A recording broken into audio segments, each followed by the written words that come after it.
అయితే ఇది స్మృతి పరంపరగా మహావిష్ణువు ఈ గరుడికి ఉపదేశించిన ఈ సమయంలో ఇందులోని 5 ముఖ్యాంశాలను ప్రస్తావించడం జరిగింది. మొదటగా మరణానంతర జీవితము ఎలా ఉండబోతోంది అంటే, యమలోకానికి ఆత్మ ఎలా వెడుతుంది, ఆ వెళ్ళే గమనం ఏంటి, ఎప్పుడు వెడుతుంది, ఆ ఆత్మకు ఈ లోకంలో ఉన్న తన సంసారిక బంధువులకు కన్నపేగుకు ఇలాగా ఏవైతే బంధాలు ఉన్నాయో ఆ బంధాలను ఎలాంటి కర్మల వల్ల ఎక్కడ పుడుతుంది, ఎలా ప్రయాణం చేస్తుంది అనే అంశము మొదటిది.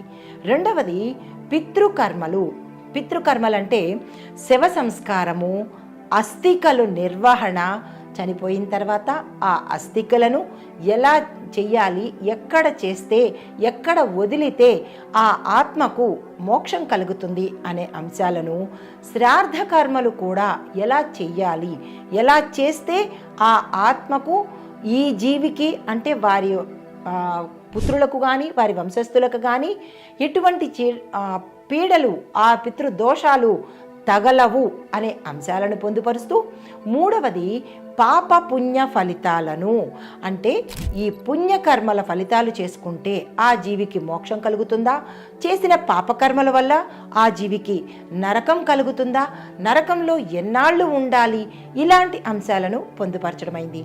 అయితే నాలుగవది నరకాల యొక్క వివరణ. అంటే మనకి నరకం అంటే ఒకటే అనుకుంటాము, కానీ నరకంలో 28 రకాల వివరణలు. అంటే ఒక్కొక్క పాపానికి ఎటువంటి శిక్ష ఉంటుంది, ఏ లోకానికి వెళ్ళి ఆ శిక్ష ఈ జీవి అనుభవిస్తాడు, ఏ రూపంలో అనుభవిస్తాడు, బొందితోనా, సూక్ష్మ రూపంతోనా, లేదా సూక్ష్మ అంగుష్ట మాత్రంలో ఉన్న సూక్ష్మ శరీరంతోనా అనే అంశాలను వివరించడం అవుతుంది.